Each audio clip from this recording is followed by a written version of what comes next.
तो भक्तों जनों, अब आप जूत भगवान का व्रत कथा सुने। लक्ष्मणपुर उस गांव में रामा स्वामी पंडित जी का परिवार रहा करता था। रामा स्वामी दयालु और धार्मिक था। रामा स्वामी का एक ही पुत्र था। रामा स्वामी संस्कृति का ज्ञान प्राप्ति करना चाहता था। किसी राजा का दरबार में पुरस्कार प्राप्ति करना चाहता था। शान शौकत भरा जीवन बिताना चाहता था।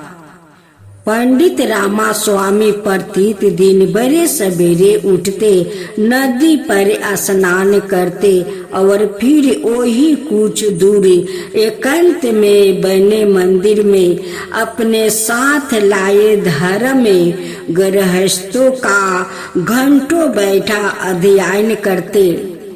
पंडित जी जल्दी ही कठोर मेहनत और लगन से ज्ञानी हो गया। अब वो शास्त्रार्थ भी करने लगे। देखते ही देखते यह समय भी आ गया जब उनकी धाक अपने गांव से हटकर आसपास के क्षेत्रों में फैलने लगी। तो इतनी अच्छी उपलब्धि देखकर पंडित रामा स्वामी फूलने समा गए। वो अपने बढ़ते ज्ञान और उसकी धाक से अति महत्वाकांक्षी हो गया। वो अब अपने ज्ञान के अहम भाव में ही डूबे रहते थे। एक बार पंडित रामा स्वामी को पास के एक राज्य में बहुत बड़ा यज्ञ करने का निमंत्रित मिला। सभी आवश्यक तैयारियां की गई और फिर शुभ दिन देखे पड़ोसी राज्य की यात्रा पर निकल पड़े। उस दिन रामा स्वामी अपना पुत्र को अपने साथ लेते गए। उस दिन जिउतिया व्रत था। रामा स्वामी का पत्नी बोली थी कि आज आप रामू को मत ले जाइए, देखिए आज तो जिउतिया व्रत है, हम सब लोग घाट पर स्नान करने जाएंगे।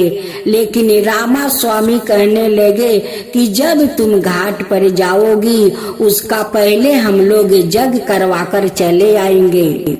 रास्ते में रामा स्वामी को उन्हीं के गांव का एक बूढ़ा चरवाह किसान मिला। वो था तो अनपढ़ गंवार था, लेकिन कई महात्मा और संतों के उपदेश सुनकर ज्ञानी अहम बेहद बारीक हो गया था। फिर रामा स्वामी वहाँ से चल पड़े। चलते चलते रास्ते में एक काला नाग मिला। काला नाग कहने लगा, हे पंडित, हम बहुत दिन से भूखे हैं, आप अपना पुत्र को मुझे दे दो, उसको खाकर मैं अपना पेट भर लूंगा। रामा स्वामी कहने लगे कि हे काला नाग, आप तो कोई पशु पंछी खा सकते हो, तुम मेरे बेटे के क्यों खाना चाहते हो? काला नाग कहने लगे कि हे ब्राह्मण देव, आप तो धर्मात्मा हो, आप तो वचन के बहुत पक्के हो, जो कहते हो वही करते हो। रामा स्वामी कहने लगे कि मैं तुम्हें अपना बच्चों को खाने के लिए तो वचन नहीं दिया है। रामा स्वामी कहने लगे कि हे नाग, मुझे जाने दो, राजा का घर मेरा यज्ञ करवाना है, मुझे जाना है, मुझे जाने दो, मेरा रास्ता छोड़ दो। काला नाग कहने लगा कि ठीक है, जब तुम अपना पुत्र को नहीं दोगे तो तुम दोनों अब मेरे क्रोध से यहीं पर जलकर भस्म हो जाओ। रामा स्वामी पंडित कहने लगे कि ठीक है, आपको मेरे बेटे को खाकर पेट भरना है तो ठीक है, आप खा लीजिए। रामा स्वामी अपना पुत्रों को दे देते हैं और नाग निगल लेता है। रामा स्वामी मन ही मन सोचने लगे कि मेरे धर्म पत्नी तो ना कर रही थी कि आज ज्यूत भगवान का व्रत है, आज मत जाओ, लेकिन मैं तो माना नहीं। मैं अपना पुत्र को लेकर चले आए। आज रास्ते में नाग मेरा पुत्र को निगल गया। रामा स्वामी पंडित जी उस राजा का दरबार में जाते हैं, जग करवाते हैं। जब जग संपन्न हो गया तब रामा स्वामी अपना घर लौट रहे थे। उसी रास्ते से आ रहे थे और मन ही मन चिंता कर रहे थे कि मैं घर जाकर अपना धर्म पत्नी को क्या जवाब दूंगी। जब अपना पुत्रा के बारे में पूछेगी तो उन्हें मैं क्या बतलाऊंगी। उनकी बात तो मैं मानी नहीं। इसी बात को सोचते सोचते उसी रास्ते में आते हैं। देखते हैं कि एक बूढ़ा बाबा उनकी पुत्रा को लेकर वहीं पर बैठा है। रामा स्वामी कहते हैं कि बाबा मेरा पुत्रा आपके पास कैसे आए? मेरे पुत्रा को तो काला नाग निगल गया था और मेरा पुत्रा आपके पास है। आप कौन हो बाबा? बूढ़ा बाबा कहते हैं कि मैं तो ज्यूत वाहन हूँ। तुम्हारा बेटा को मैं काल ही नाग बनकर इगिल गया था। मैं तो तुम्हें परीक्षा लेने आया था कि देखता हूँ कि ब्राह्मण तो सत्यवादी है, ये अपना सत्य पूरा करता है कि नहीं। लेकिन तुम तो अपना एकलौते पुत्र को दे दिया और राजा का महल में जग करवाने चला गया। तुम तो अपना वचन को पाका है। आज का दिन भला किसी को मृत्युक होता है। जिस दिन ज्यूत भगवान का व्रत होता है उस दिन किसी को मृत्युक नहीं होता है। यहाँ तक कि एक लोग पिपरा को पैर रख कर नहीं मारते। तो मैं आपको पुत्रा को कैसे आपसे दूर कर सकती हूँ, कैसे छीन सकती हूँ? आपका पत्नी तो आज मेरा व्रत करती है।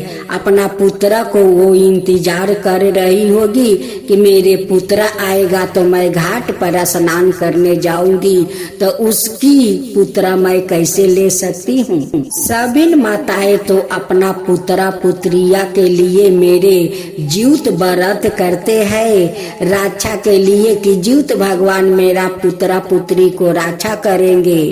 रामा स्वामी पंडित जी को साक्षात ज्यूत भगवान से दर्शन हो गया। वो उन्हें प्रणाम किया, कहने लगे कि भगवान आप धन है, आप तो ज्यूत है, सब कोई का जीव देते हैं लेकिन जीव नहीं लेते हैं। हे ज्यूत भगवान, जैसे आप मुझे परीक्षा लिया वैसे किसी माँ को मत लेना। जैसे आप मेरा पुत्र को रक्षा किया वैसा ही सब का रक्षा करना है ज्यूत भगवान, सब का रक्षा करना। ब्राह्मण देव अपना पुत्र को लेकर घर लौट कर आते हैं। उनकी पत्नी अपना पुत्र को लेकर गंगा स्नान करने जाती है। गंगा स्नान करती है, ज्यूत भगवान का कथा सुनती है। सुनने के बाद ब्राह्मणी अपना घर लौट कर आती है। तब ब्राह्मण देव सारे बातें अपना ब्राह्मणी को बताते हैं कि आज तो साक्षात ज्यूत भगवान से मुझे दर्शन हुआ है। आपका पुत्र को तो ज्यूत भगवान नाग बनकर निगल गया। जब उन्हें से मैं जग करवा कर लौटा तो देखता हूँ कि एक बूढ़ा बाबा के पास हमारा पुत्रा है। उनसे पूछा आप कौन हो? तो उन्हें क्या बोलते हैं कि मैं तो ज्यूत भगवान हूँ, ज्यूत वाहन हूँ। तुम्हारा बेटा को तो मैं ही नाग बनकर निकला था, मैं तुम्हारा परीक्षा ले रहा था। लेकिन तुम्हारा पत्नी तो आज मेरा पूजा करती है, तो तुम्हारा बेटा को मैं कैसे ले सकती हूँ? मैं तो जीव देती हूँ, जीव लेती नहीं हूँ। ब्राह्मणी अपना पति देव के मुख से ये सारे बात सुनकर बहुत प्रसन्न हो जाती है और ज्यूत भगवान का कोटि कोटि धन्यवाद करती है। जीउत भगवान की जय हो, जीउत भगवान की जय हो। भक्त जनों, तो अब आप सुने जीउत भगवान की व्रत कथा। बहुत समय पहले की बात है कि गंधर्व के एक राजकुमार हुआ करते थे। उनका नाम था जीबूत वाहन। बहुत ही पवित्र आत्मा, दयालु था। हमेशा उपकार करने में लगे रहने वाले जीमूत वाहन को राजपाट से बिल्कुल भी लगाव ना था। लेकिन पिता कब तक संभालते। वन प्रस्थ लेने के पश्चात वो सब कुछ जीबूत वाहन को सौंप कर चले गए। लेकिन जीबूत वाहन ने तुरंत अपनी तमाम जिम्मेदारियां अपने भाइयों को सौंपते हुए सवाए बन रहकर पिता की सेवा करने का मन बना लिया। अब एक दिन वन में भ्रमण करते करते जीउत वाहन काफी दूर निकल आया। उसने देखा कि एक वृद्धा काफी विलाप कर रही है। जीबूत वाहन से कहा, दूसरों का दुख देखा नहीं जाता है। उसने सारी बात पता लगाई तो पता चला कि वो एक नागवंशी स्त्री है। पंछी राज गरुड़ को बलि देने के लिए आज उसके इकलौते पुत्र की बारी है। जीउत वाहन ने उसे धीरज धरने को कहा कि उसके पुत्र की जगह पर वो सवाए पंचीराज का भोजन बनेगा। अब जिस वस्तु में उस स्त्री का बालक लिपटा था उसमें जीउत वाहन लिपट गया। जैसे ही समय हुआ पंछी राज गरुड़ उसे ले उड़ा। जब उड़ते उड़ते काफी दूर आ चुके तो पंछी राज को हैरानी हुई कि आज मेरे यह भोजन बनने के लिए तैयार हो गया। चीख चिल्ला क्यों नहीं रहा है? इसे जरा भी मृत्यु का भय नहीं है। अपने ठिकाने पर पहुंचने के पश्चात उसने देखा तो उसमें बच्चे के स्थान पर जीबूत वाहन था। जीउत वाहन ने सारा खिस्सा कह सुनाया। पंछी राज जीउत वाहन की दयालुता पर बहुत प्रसन्न हुआ। वो उसे जीवन दान देते हुए भविष्य में कभी बलि न लेने का वचन दिया। मनाता है कि यह सारा वाकया आश्विन मास के कृष्णा पक्ष की अष्टमी को हुआ था। इसी कारण तभी से इस दिन को जीउतिया अथवा जितिया व्रत के रूप में मनाया जाता है ताकि संतान सुरक्षित रह सके। जीउत वाहन की जय हो, जीउत वाहन की जय हो।